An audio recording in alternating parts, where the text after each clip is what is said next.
en quarantaine. Voilà. Et on essaye de cloisonner la difficulté. On a dans les bateaux cloisonné les bateaux pour que quand il y a une voie d'eau, ce ne soit pas l'intégralité du bateau qui coule. On a créé des portes coupe-feu pour que quand il y a le feu dans une pièce, eh bien l'ensemble de l'immeuble ne brûle pas. Eh bien en matière économique, ils ont fait l'inverse. Ils ont tout enlevé. Ils ont tout décloisonné. Eh bien le jour où il y a un malheur dans le monde, évidemment, nous sommes immédiatement et principalement touchés. C'est exactement ce qui s'est passé depuis septembre avec la crise financière. Alors cette Union européenne, nous n'en voulons plus. Voilà. Nous n'en voulons plus. Nous ne voulons plus nous soumettre à des règles qui vont évidemment à l'encontre de notre intérêt national, à l'encontre de nos intérêts économiques.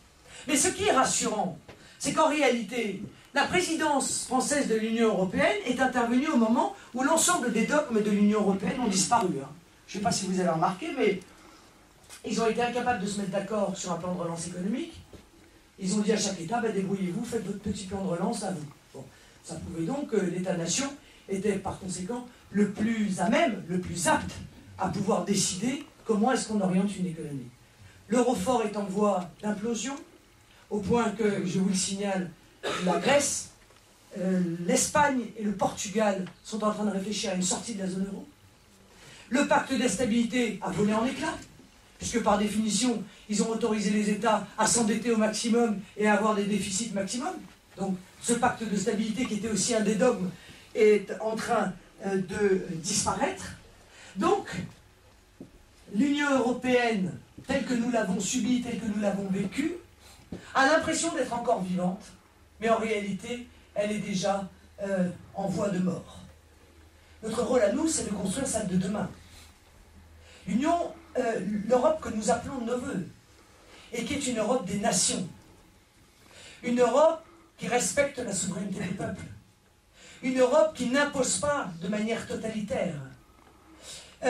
On nous a expliqué, mais vous comprenez, vous allez vous retrouver tout seul. C'est une absurdité historique. Les nations ont toujours existé, elles ont toujours coopéré avec d'autres nations, elles ont toujours eu des contrats économiques avec un ou plusieurs autres États, et tout ça se déroulait de la meilleure façon qui soit. Et d'ailleurs, les grandes puissances aujourd'hui sont des nations. Parce que les États-Unis, c'est une nation. La Chine, c'est une nation. Ça n'est pas un conglomérat d'intérêts divergents. Parce que la réalité dans l'Union européenne aujourd'hui, particulièrement depuis qu'elle s'est élargie, on ne sait plus jusqu'où, c'est que les intérêts des pays qui appartiennent à l'Union européenne sont totalement divergents. L'intérêt des peuples sont en l'occurrence divergents. Et que donc on ne peut rien faire avec une union dans laquelle les pays ont des intérêts totalement divergents. Alors on va reconstruire cette Europe des nations. Mais il faut pour l'instant accompagner, pousser en quelque sorte, à ce que l'Union européenne disparaisse. Alors moi j'ai une inquiétude. Parce qu'on pourrait se dire, mais écoutez, bon voilà, la crise financière, la gravité de la situation économique, Nicolas Sarkozy et ses petits camarades de jeu vont comprendre, et ils vont à nouveau revenir à une économie nationale, à une politique nationale. Eh bien non.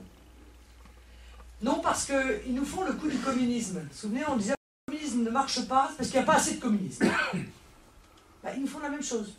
Ah, mais l'Union européenne ne marche pas, c'est parce qu'il n'y a pas assez d'Europe. Tiens, voyons. Alors ils poussent à aggraver les pouvoirs de l'Europe, alors que justement, il faudrait faire l'inverse. Ils poussent même à un gouvernement mondial. On nous a expliqué de ci, de là, que somme toute, les problèmes étant des problèmes mondiaux, oui d'accord, c'est eux qui l'ont bien voulu. C'est eux qui ont créé le problème mondial. Eh bien, il faudrait somme toute une gouvernance économique et sociale mondiale. C'est Big Brother, quoi. C'est Big Brother. Et dans cet objectif-là, la nation n'a pas sa place. Nous considérons que la nation est la structure la plus performante pour assurer la sécurité, la prospérité et l'identité des peuples. Mais je vais vous dire, d'ailleurs c'est une politique généreuse. Contrairement à ce que certains disent, ça n'est pas une politique égoïste. On nous dit, ah oui, Front National, vous pensez qu'à vous, franco-français. Et nous, quand on défend la souveraineté des peuples, on défend la souveraineté de tous les peuples. Quand on défend l'existence des nations, on défend l'existence de toutes les nations. Pas uniquement de la nôtre. Parce que nous sommes profondément respectueux, justement, des identités et de la souveraineté de l'ensemble des nations du monde. Mais d'abord, et prioritairement, effectivement, de la nôtre. Excusez-nous du peu. Mais nous sommes quasiment les seuls, dans la classe politique française, à ne s'intéresser ou à s'intéresser, ne serait-ce que s'intéresser au bien-être et à la situation et à l'avenir de la France et des Français. Notre identité va mal. Nous le voyons tous les jours. Tous les jours, nous voyons que nos valeurs européennes d'ailleurs, sont en voie de dilution. Que nous subissions la pression par l'intermédiaire d'une immigration massive, d'une culture, d'un mode de vie qui est peut-être éminemment respectable, mais qui n'est pas le nôtre. Qui n'est pas le nôtre. Voilà. Et qui avance progressivement. Alors, ce sont parfois ça se voit beaucoup, parfois ça se voit moins. Hein. C'est la décision du tribunal de la cour d'assises de repousser le jugement d'un présumé assassin parce que c'est le ramadan. On ne peut pas juger quelqu'un pendant le ramadan. C'est la décision d'annuler un mariage parce que les deux époux sont musulmans et qu'elle avait menti parce qu'elle n'était pas vierge. Oui, mais tout ça, ce sont des reculs, mes chers amis.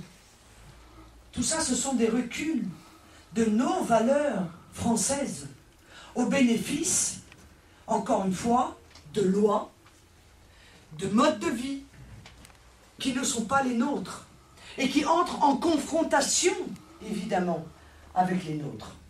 Et ça, c'est la conséquence directe d'une immigration qui est aujourd'hui massive.